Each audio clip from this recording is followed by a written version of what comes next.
Câmera Inspiração. Chegamos ao nosso 13º episódio. Hoje aqui com Maria Rita Pidutra, professora, escritora, mestre em Ciências Sociais, é isso? Doutora e pós-doutora em Educação.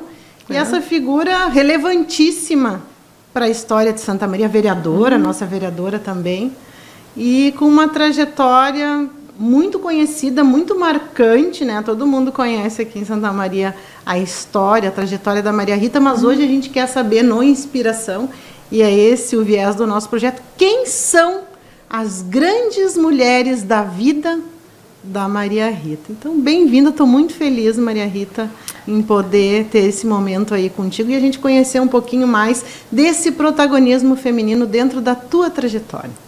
Ai, que bom, Fabiana. Em primeiro lugar, eu quero agradecer o convite, né? Eu sempre me honro muito, né? Eu acho o máximo poder participar. E por que eu me honro, né? Porque eu posso falar um pouquinho de mim, mas ao mesmo tempo eu acho que eu tenho uma obrigação. Ai, eu tenho vontade de contar, sair contando tudo que a gente sonha, né? Que a gente tem esperança, que tem fé, né? Que as coisas aconteçam. Então, pensando nas mulheres da minha vida, né? Eu tive uma influência de grandes mulheres. A minha mãe era uma mulher assim, fortuna, né?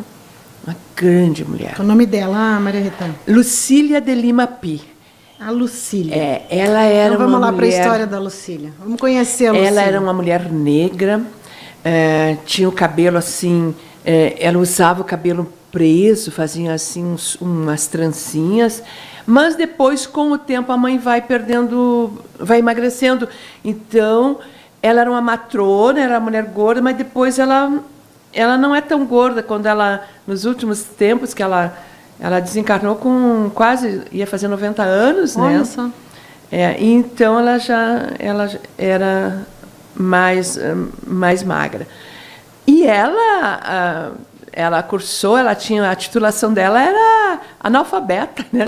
Pai e mãe, maravilhosa, uma doutora, uma pessoa assim que foi uma grande mulher. Em primeiro lugar, assim, eu entendo a minha mãe como uma coisa assim, um exemplo, só já primeira coisa, um ponto por causa das gravidezes.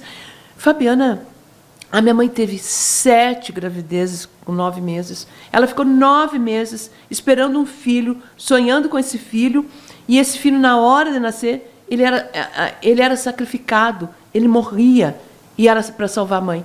Uma coisa assim que eu nunca entendi.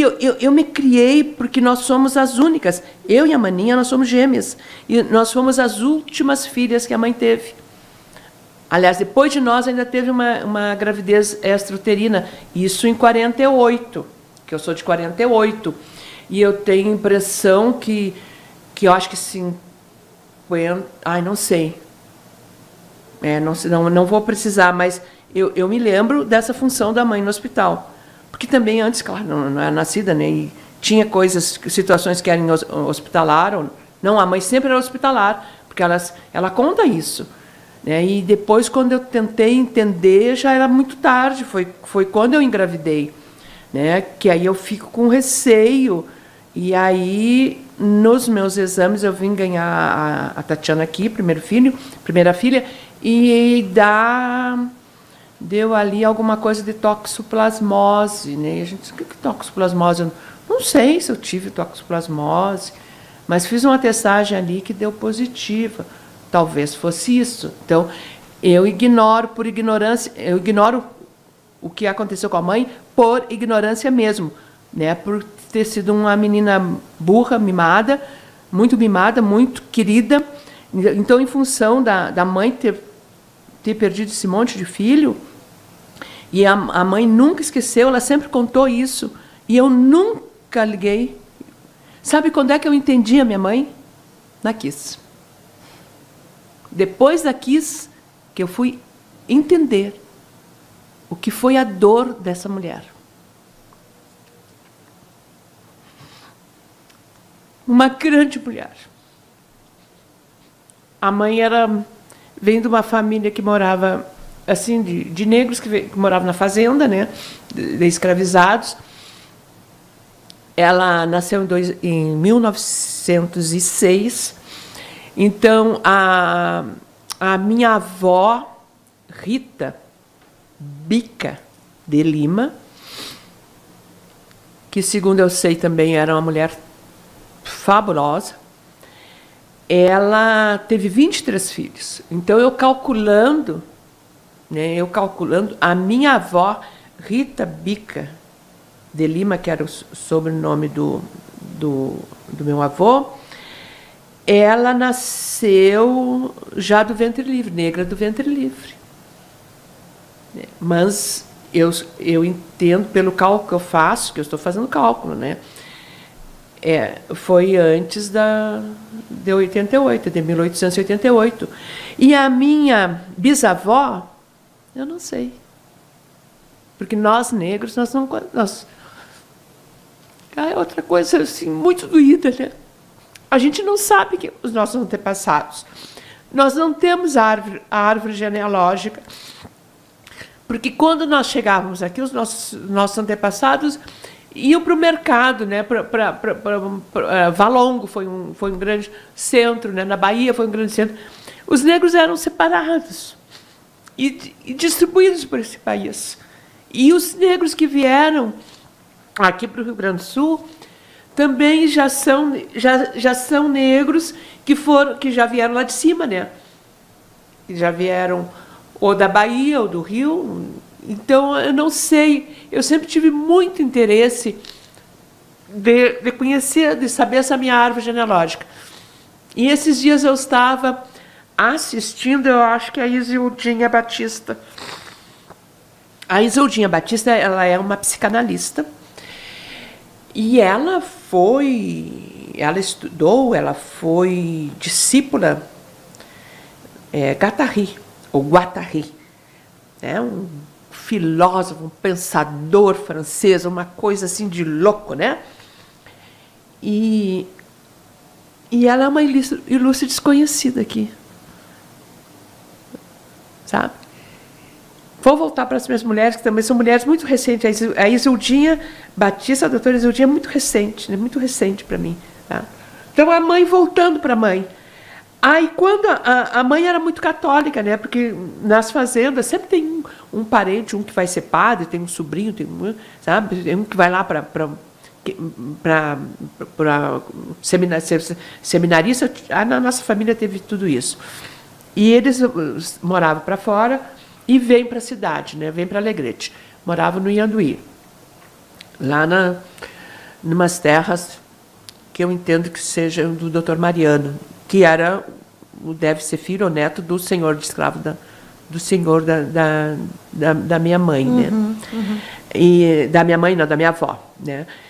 Mas ali já tem umas misturebas, né? Já tem umas misturebas, mistura de tudo. Tem a questão dos estupros das mulheres negras, das indígenas, né? Tanto é que tem uma pesquisa que diz que 80% das mulheres brasileiras, das pesquisadas, 80% tem DNA, no DNA mitocondrial tem um traço negro. O DNA mitocondrial é o que dá a hereditariedade, é o que tu herdas da mãe. Por isso que comprova essas questões dos estupros. Dos estupros. Então, a maioria de nós, mulheres, nós temos essa marca. Lá fora, lá na fazenda, que eu entendo, eu nunca fui, não conheço, eu vi essa fazenda, sabe quando? Me mostraram, no dia que a minha mãe morreu, na hora que a mãe está no processo de desencarne, eu estou no hospital com ela.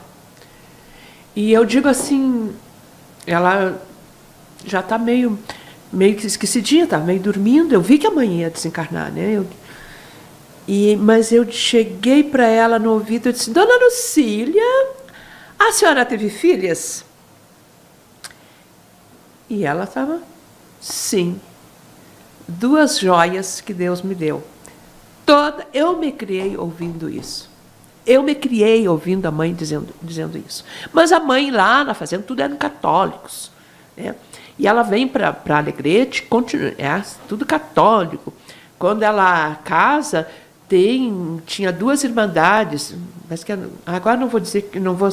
Uma era do Rosário, acho que é do Carmo, que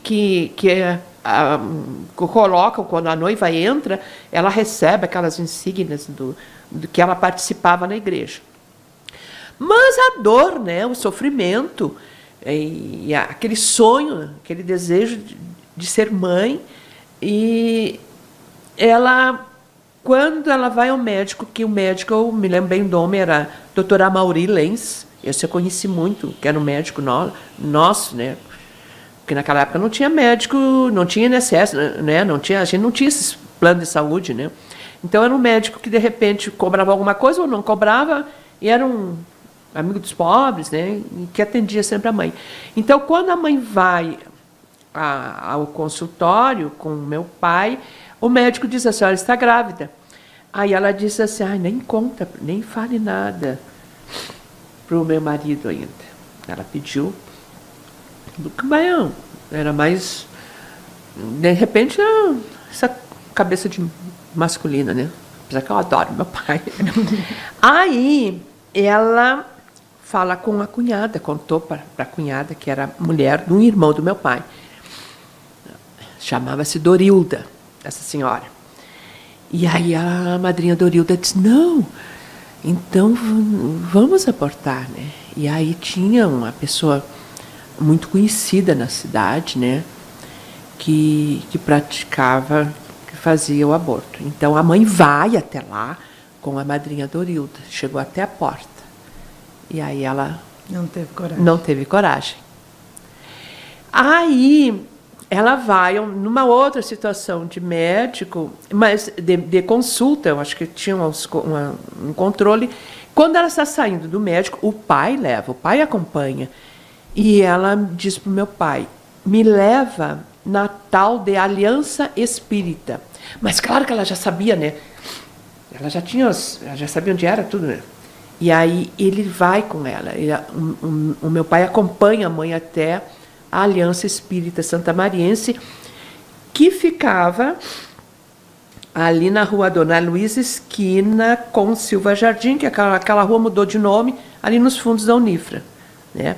Então, a partir dali, a mãe entrou e disse que tinha... E era um grupo feminino, era um grupo de mulheres que atendiam ali, sabe? E a mãe foi lá receber transmissão de fluidos, de passe, e a mãe sai. E quando sai na porta, a mãe volta. Aí a volta diz que... ela sempre diz: eu voltei gritando, pedindo socorro, porque eu queria ter um filho.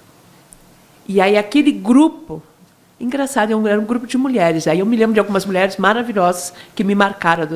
A dona Maria Luísa Appel, tinha a dona Nininha, tinha outra senhora, que depois eu me lembro o nome. Então, eles acolheram a mãe. E a mãe, assim, né, fica no espiritismo, mas ela tem a formação católica, né? E aí nós nascemos nós 2 gêmeas, né? Então, naquela época era um sucesso, né? Era uma coisa do outro mundo. E aí, quando eles pediram, disseram, não sei se a parteira, alguém disse, as roupas do nenê.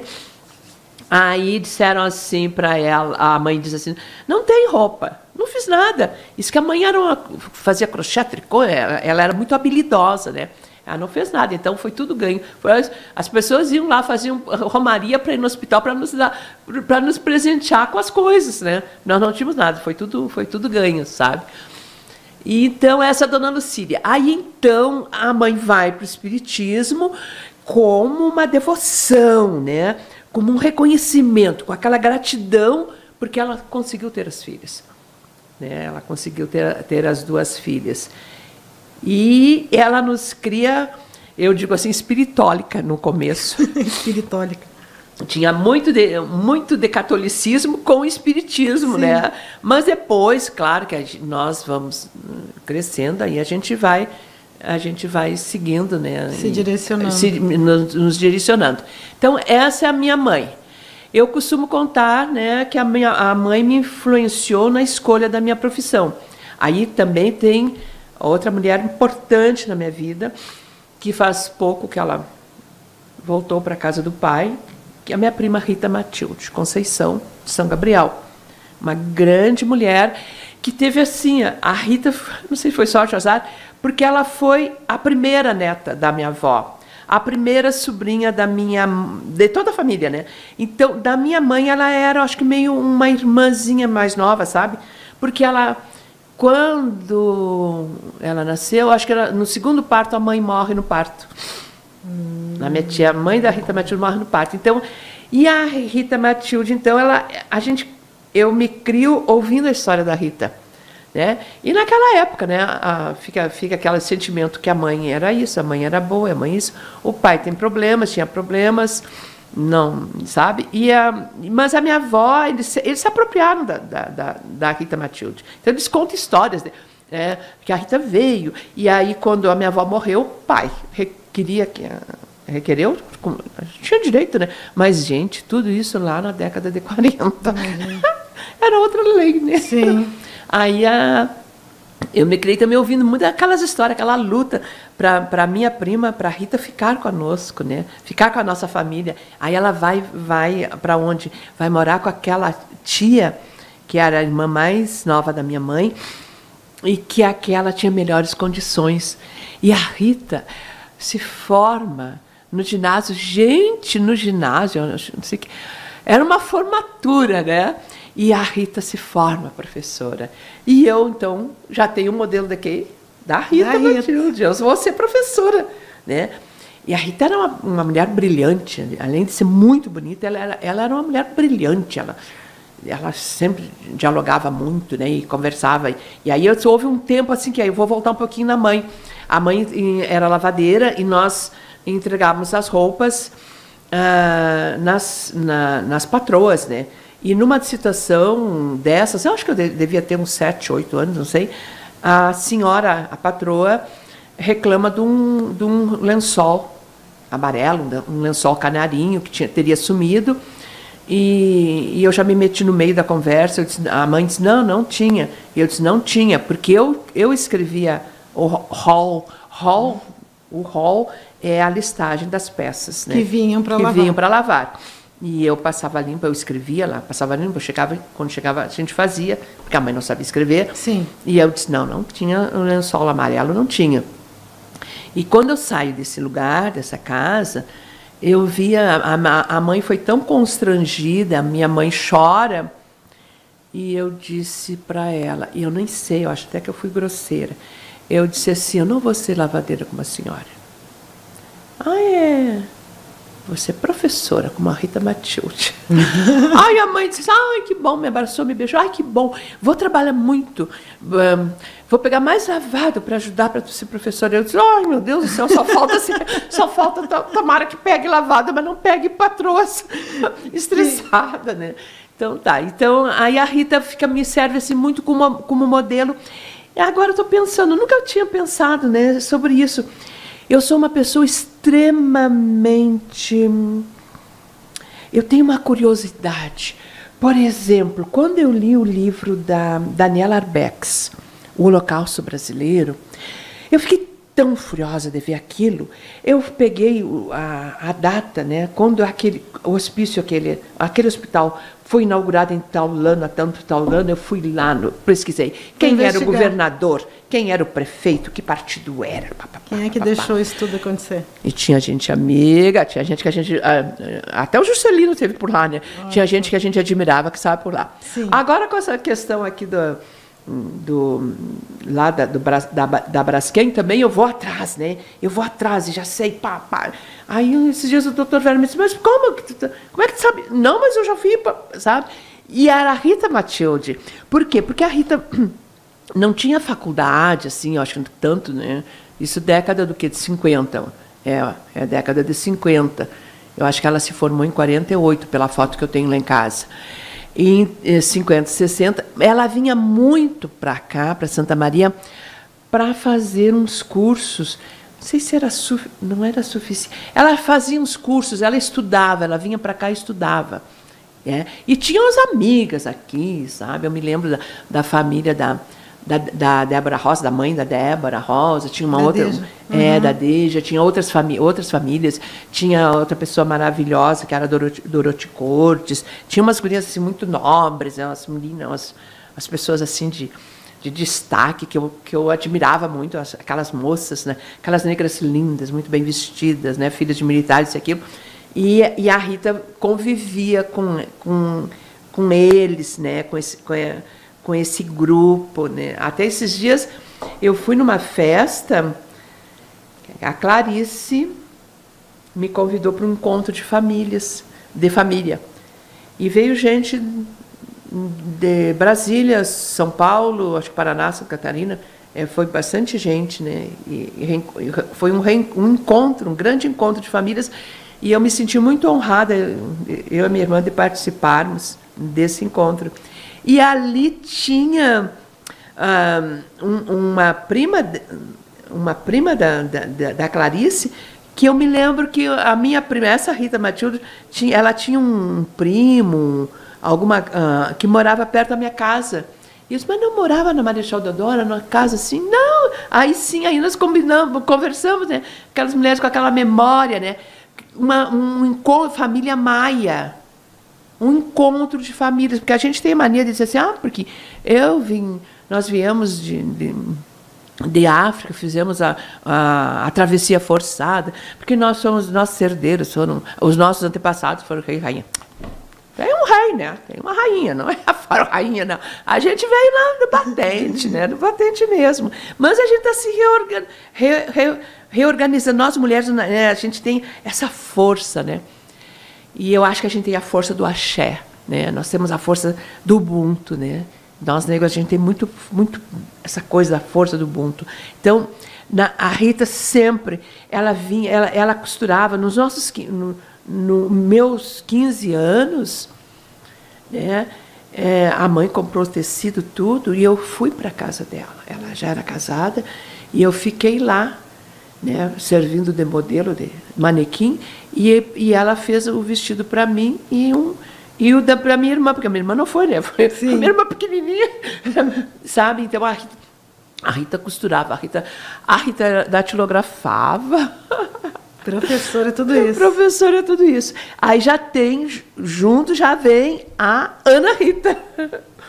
Já vem a Ana Rita, que é a outra prima, né, que vem filha da madrinha Juraci, e o pai dela era irmão da minha mãe, que é uma menina também, uma moça que estuda e que vem para Santa Maria e fica na escola interna no Colégio Coração de Maria.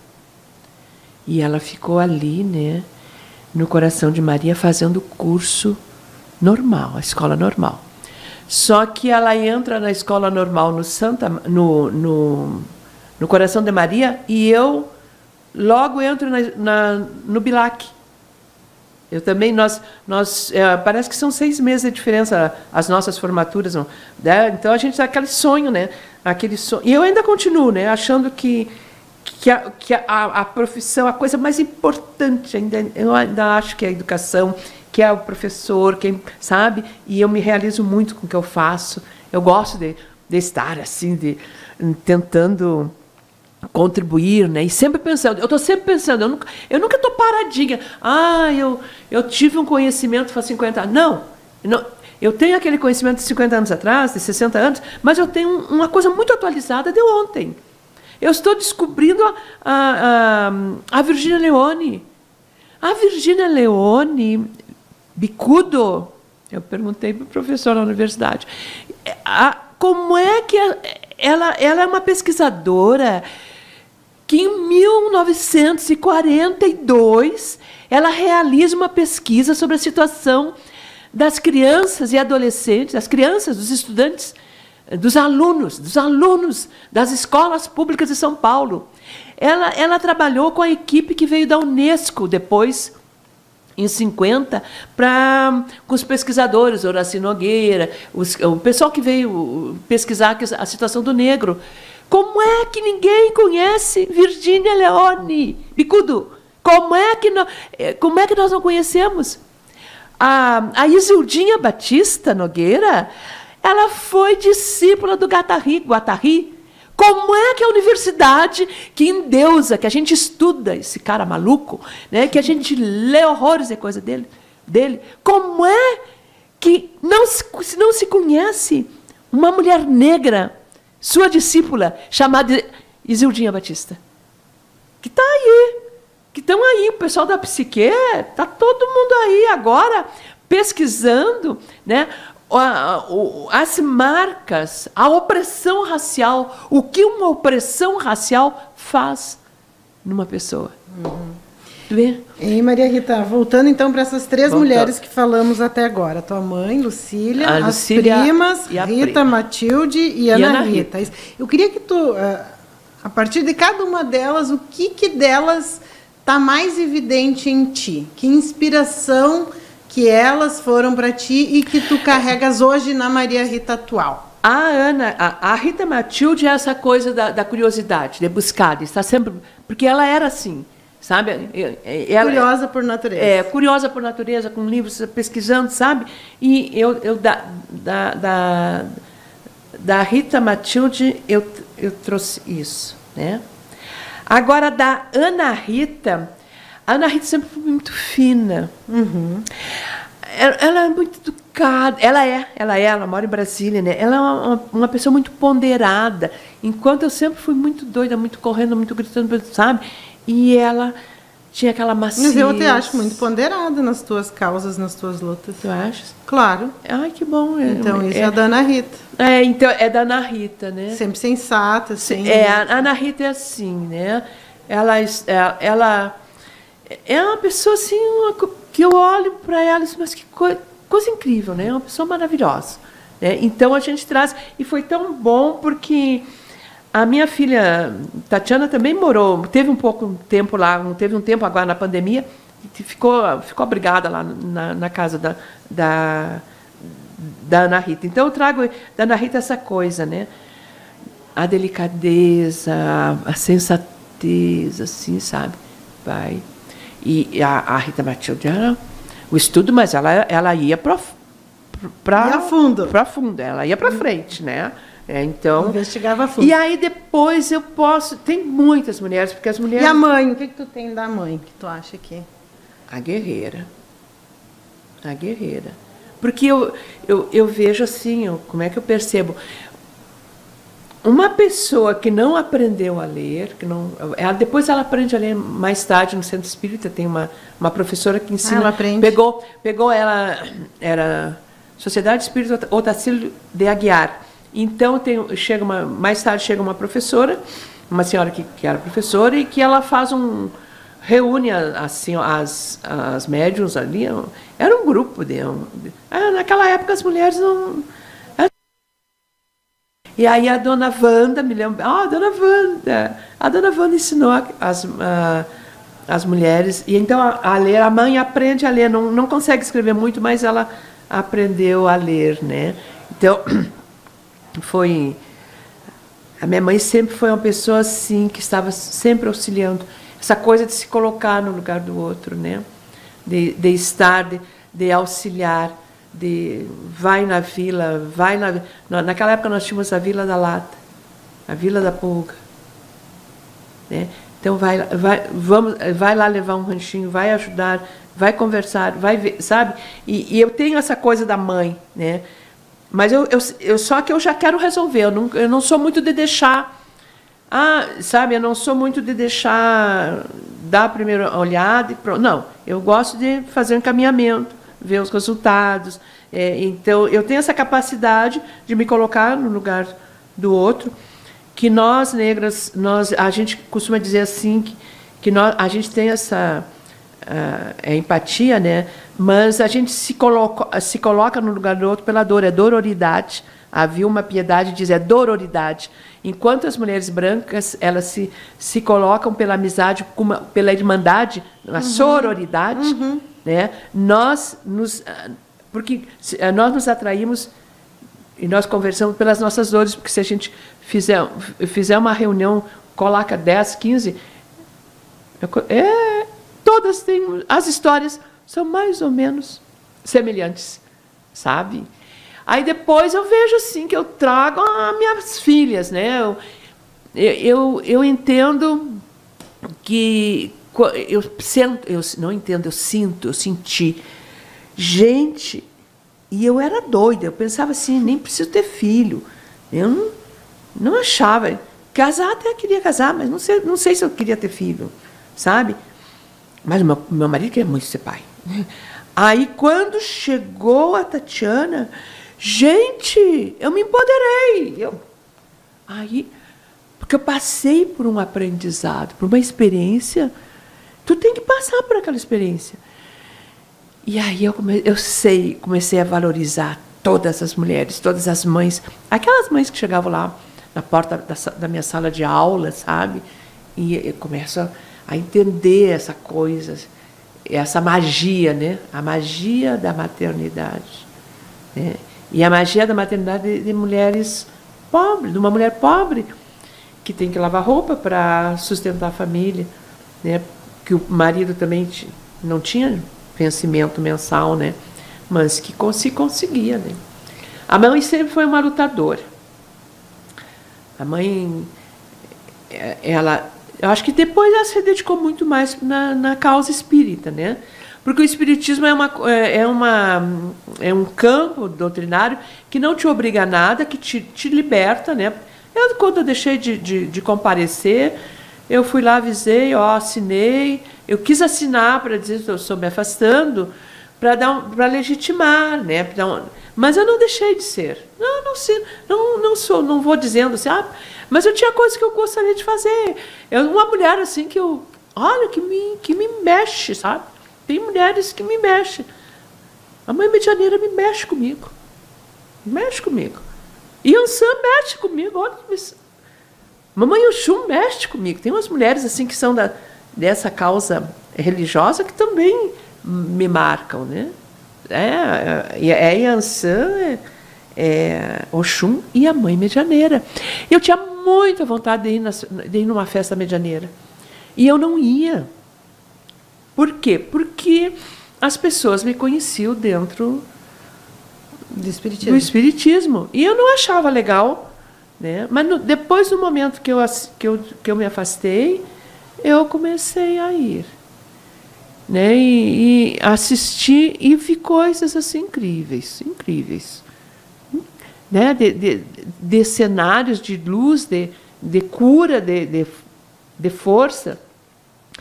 E até com a Tatiana me aconteceu isso. A Tatiana, minha filha que é jornalista, veio para cá e tinha saído da RBS, né, e estava procurando, estava aguardando o trabalho, né? E resolve, não, ela já tinha resolvido a questão do trabalho, mas eram questões financeiras que ela tinha que dar jeito, aluguel, sabe, os móveis estavam na casa de uma amiga, tudo. Aí a Tatiana me chegou em casa e me disse, porque eu vou ter que ir na festa da medianeira. E eu disse assim para ela, que bom, vai, trabalha. Entrevista quem tem que entrevistar, aproveita um tempinho e conversa com ela. Não sei, era começo, né? Começo de novembro. Eu sei que antes do Natal a Tatiana já tinha alugado, tudo resolveu, tinha um problema de um cheque, não sei o quê. Eu sei que antes do Natal até apartamento já tinha alugado, já tinha feito a mudança, tudo. Então ela também é fã da medianeira. Olha só. Agora sim. Eu tenho outra mulher, né? Mas essa mulher, assim, que eu tenho que me curvar. Que é a outra filha, que é a Patrícia. E eu disse até em ordem, porque a mais velha é a mais nova. Sim. Então, a Patrícia, para mim, é uma enciclopédia, né? Depois, às vezes, dá vergonha. Porque ela veio batalhando, né? E muitas vezes eu questionei, Deus, por quê? Por que isso? Não conseguia, né? Aí tu te revolta, uma mãe que tendo um filho com um problema grave de saúde, tu te revolta, e aí tu quer jogar tudo para cima. E aí tu vê aquela moça, aquela menina, que ela adoeceu com 14 anos, né, que ela foi diagnosticada com LES, lúpus eritematoso sistêmico, e ela vai, né? E ela continua sonhando, ela vive. Bom, quando ela teve o diagnóstico, o que eu disse para ela? Eu fui conhecer, mais ou menos, uma amiga minha que é enfermeira, me trouxe um material para eu conhecer. Ela me disse assim, olha, tu tens que conhecer, como mãe tu precisa conhecer com o que tu vai lidar. E aí eu li todo aquele material, também foi só a única coisa que eu li, nunca mais eu li, porque eu não leio nem bula de remédio. Tá? Mas eu li, entendi. Aí eu combinei assim com ela, olha, minha filha, quando tu estiveres com crise, quando estiver doente, tu vai para o médico, se tiver que ir para o hospital, tu vai para o hospital, a mãe vai estar contigo, eu vou te acompanhar. Saiu dali, vai viver. Não, aí tu vai ser feliz, sabe? Eu não criei não incutia, eu acho que ela já trouxe isso com ela. Ah, é doentinha, não pode, não vai aqui por causa disso. Não, pode ir. Sempre degustar, porque essa vida, com todas as situações, os desafios que a gente tem coisa melhor que viver? Claro que não. Tem que aproveitar ao máximo, né? Aproveitar essa vida que a gente está tendo aí, essa grande oportunidade de relacionamento com as pessoas, tudo. Então, a Patrícia continua dando aula. Lições. Ai, eu fico até com vergonha, né? Eu não sei se eu conto, posso contar? Já não sei. Tudo. Um dia eu passei mal. E eu sou tudo do oposto da Patrícia. A Patrícia aguenta isso, aquilo. Mãe, ela dizia, agora é tudo com o marido, né? Ai, tu vai ter que me levar para o hospital. Ela está toda pintada com brinco. Se ela disse, tu vai ter que me levar para o hospital, sai correndo, vai, porque é sério, né? Sim. Aí eu nem sei que dor, uma dor, e comecei a gritar. Aí eu peguei, me tirei da cama e comecei a gritar. Chamei. Aí a Patrícia chega, chama um táxi correndo, liga para o hospital. Liga para o Caridade e diz assim, estou chegando com a minha mãe infartando. Uhum. E eu vou berrando até eu tentei me acalmar um pouco. Sim. Eu não conseguia me acalmar. Eu tentava me acalmar com medo que o motorista batesse o carro. Mas me deu assim, foi um estresse só. Sim. Aí eu cheguei no hospital, naquela época que todo mundo tinha aquelas pulseirinhas por cor. Sim, do atendimento. Lotado de gente. Sim. O Caridade lotado de gente. Aí me passei lá dentro, e aí já me passaram lá para dentro. E aí vem, eu acho que, não sei se é enfermeira ou a doutora, aí me perguntava como é que eu estava sentindo. Aí me disse, e essa coisa do coração, é agora que eu estou sentindo? Eu sei, não estou sentindo o coração, eu estou com a dor aqui. Eram gases. Gente. Ai, mas e a Patrícia? Como é que recebeu a notícia? Eu não sei em que momento que ela achou que eu estava infartando. Mas é que era muito grito, muita dor, muita cena. Muita cena. Muito grave. Ai, que vergonha. Aí quando eu disse aquilo, eu pensei assim, ela vai me botar lá para trás, né? Mas não, eu já estava lá dentro. Sim, daí foi atendido. Foi resolvido o problema. Resolvido o problema. Então, assim, eu vejo que eu sou uma pessoa muito privilegiada, sabe? Muito privilegiada. Eu tive um privilégio pelas mulheres, né? Essas mulheres fortes, e mulheres que eu estou conhecendo hoje, mulheres que eu estou lendo, né, na literatura, que é outra mulher assim, que todo mundo tem que conhecer, que é a Carolina Maria de Jesus, né? Nós temos um grupo que nós estamos terminando a leitura do Quarto Despejo. Eu nem sei, eu acho que é a 10ª vez que eu leio, eu acho que é mais. Cada vez que a gente lê, são novas descobertas, sabe? É um outro viés. Uma grande mulher. E eu me inspiro muito, eu me vejo muito na Carolina. Respeitando com as devidas proporções, né? É uma mulher que sonha ser escritora. E que é semi-analfabeta. Mas que também nasceu em Sacramento e estudou no colégio Allan Kardec, que tinha uma grande professora. Eu imagino, que o colégio fosse uma escola espírita. Então, aquela leitura da Carolina, aqueles poemas, aqueles versinhos, aquela linguagem rebuscada que ela tem, foi dessas leituras iniciais que ela fez. Uma grande mulher. Para mim, assim, a coragem, né? Não desiste. Ela vai lá, ela escreve, ela faz as peças teatrais, ela vai lá no circo, né? Ela leva a peça, ela é maltratada, eles dizem horrores para ela, xingam, ela vem embora. Mas ela não desiste. Não desiste. Aí ela escreve as peças, escreve as coisas, manda lá para os Estados Unidos, para as seleções, volta. Tem uma cena que ainda nós não chegamos nessa leitura, quando voltam os livros, as seleções devolvem para ela, negando.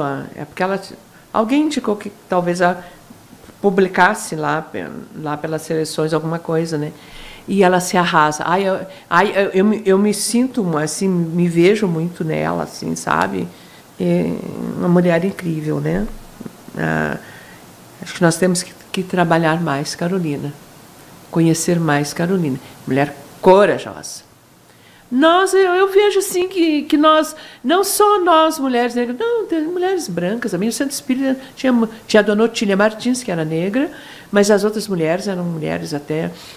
Tinha mulheres da época da escravidão, porque tinha a dona Senhorinha, tinha a dona Sinhá, que era a sogra da dona Otalina, era uma velhinha. Tu vê isso em 58, eu acho, nos anos 50. Então, é a pessoa que já vem... Não, mas acho que é pós-abolição essa senhora, mas ela era dona de escravos, coisa mais mimosinha. E foi com elas que eu aprendi a faxinar, a limpar uma casa, porque nos finais de semana eu era faxineira. Então, eu trabalhava, eu estudava de manhã, ia à tarde, né, me envolvia, mas sexta tarde e sábado, depois das 10, era a faxina da Dona Rita, vai trabalhar, vai. Alcira Alves. A Dona Alcira Alves era a presidenta do Otacílio de Aguiar, da Sociedade Espírita Otacílio de Aguiar. Então, eu saía do Bilac e eu já ia para a casa dela ali, bem pertinho do Bilac. E ali ela me ensinou, né, a limpar vidros e aquilo, passa cera. Me ensinou, não sei se eu aprendi, porque, olha, sabe como é que eu faço? Eu acho assim, ó, eu quero uma casa bem pequena, e se pudesse não ter vidro, quando eu saio... Gente, vocês têm que pensar, vocês fazem... Esses loucos agora, eu não sei que moda é essa, é tudo com vidro, é tudo com espelho.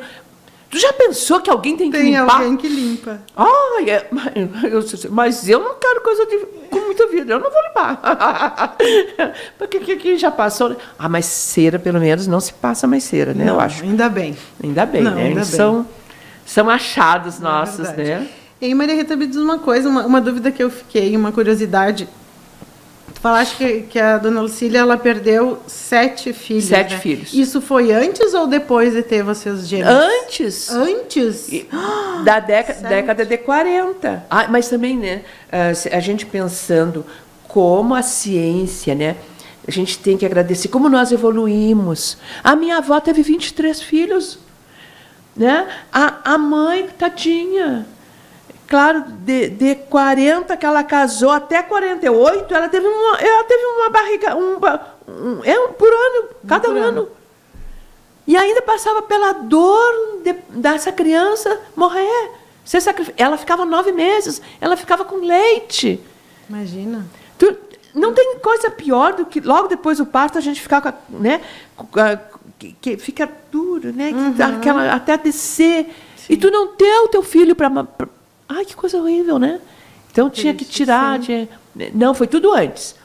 Porque aí nós nascemos em 48.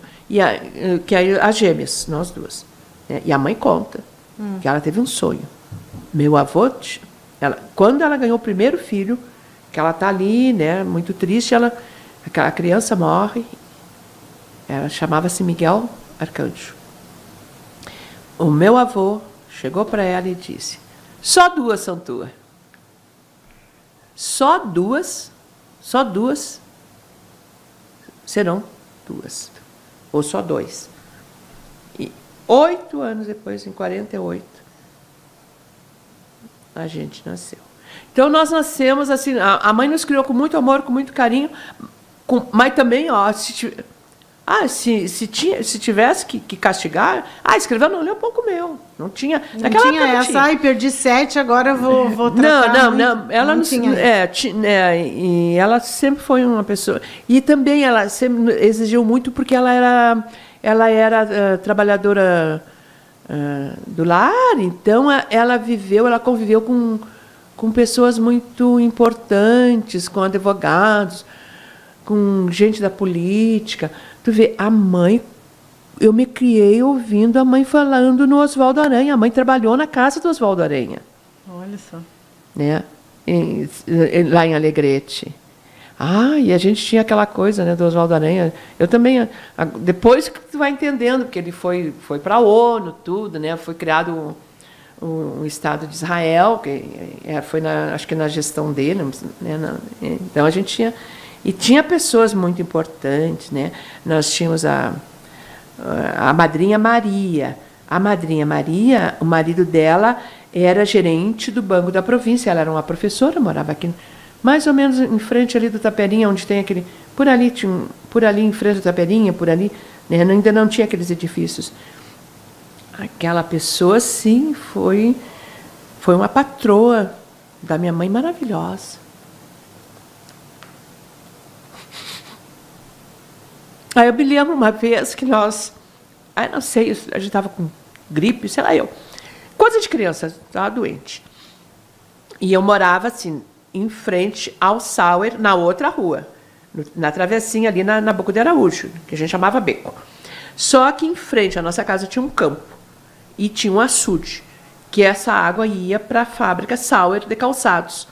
Que hoje a fábrica tinha o restaurante ali na Marechal Deodoro, esquina com a Avenida dos Ferroviários, parece, né? Lá embaixo. Sim. Era ali a fábrica. Né? Eu sou daquela região ali, só da região de Alemães, ali. Né? Nós morávamos na rua de cima, mas tinha um campo em frente à casa, a nossa casa. E eu estava doente, não sei o que era. Mas eu estava doente, estava em cima da cama, olhando pela janela, olhando o vidro, né? Era frio. O ônibus parou lá em frente ao Sauer. E desce um senhor, que eu não sei qual era a função lá na casa da madrinha Maria, dessa senhora.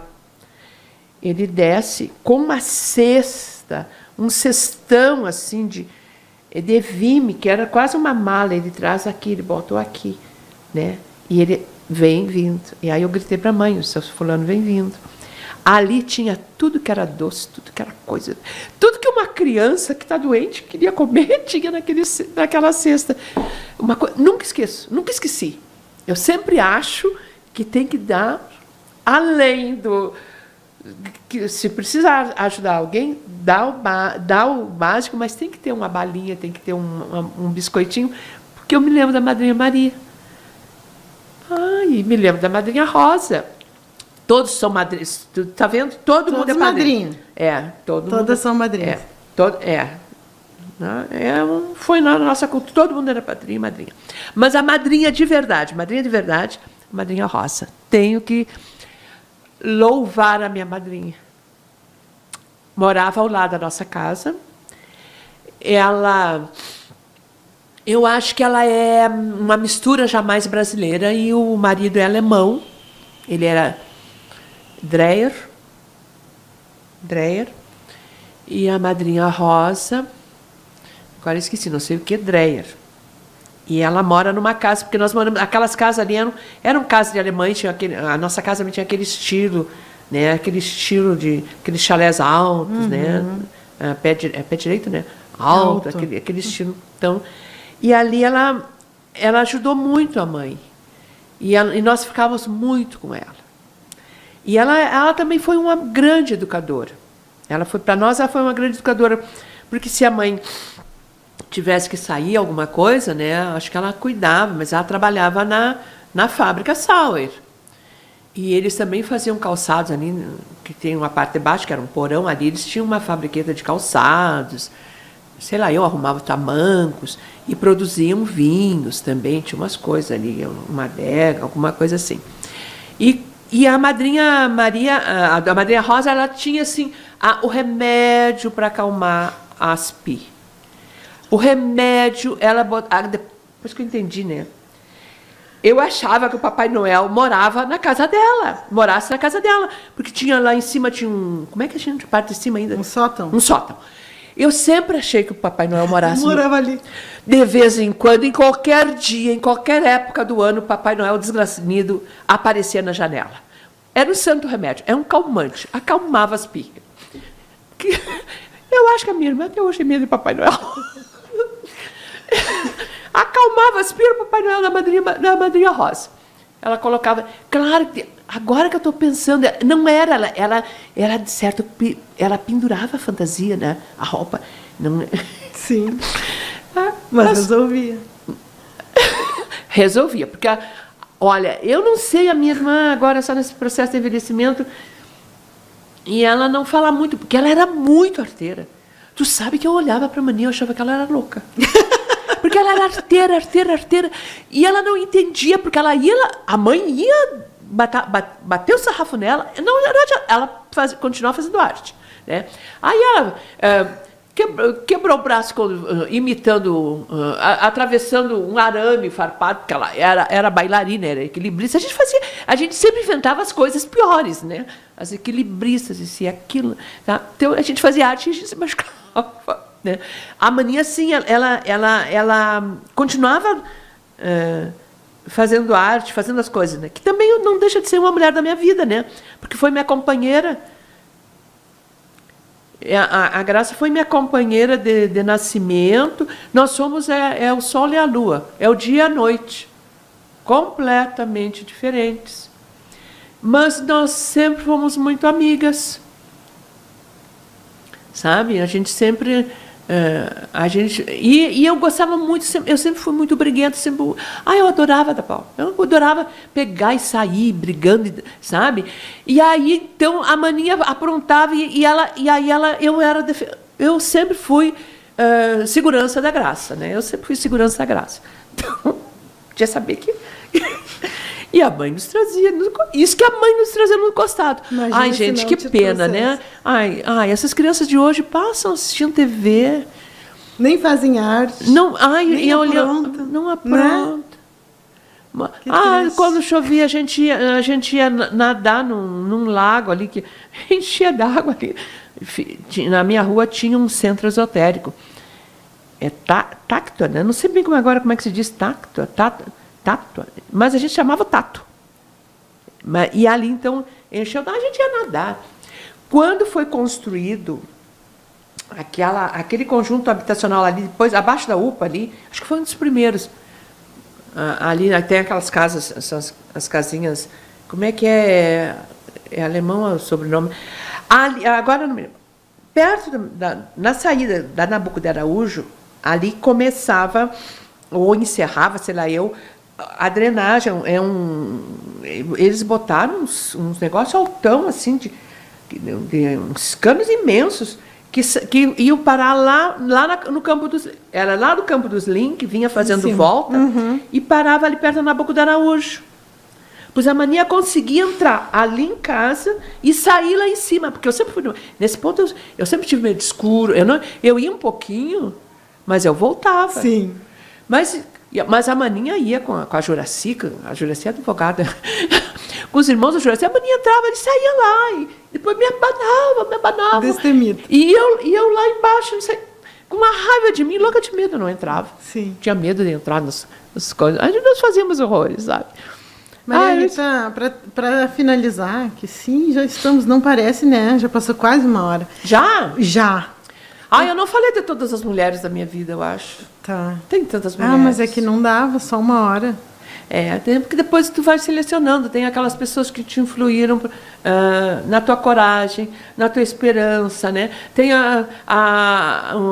na evangelização espírita que a gente ia, aqueles evangelizadores, né? A Léa, maravilhosa, né? Nos ensinando os princípios da moralidade, do respeito à propriedade alheia, porque era diferente. Nós tínhamos um trabalho que não era de fazer cabeça de religião. Era um trabalho de respeito, amor aos animais, amor à natureza, era isso, né? Não tem que fazer cabeça de Bíblia, essas coisas. Não, entende? É tu aprender a conviver numa sociedade com respeito, né? Então eu tive a Lair Lang, a Noeli, são pessoas que marcaram a minha vida, que marcaram. Que eu jamais vou esquecer. Grandes mulheres. Ai, Maria Rita, assim, muito, muito, muito obrigada. Tu viu como eu falei pouco?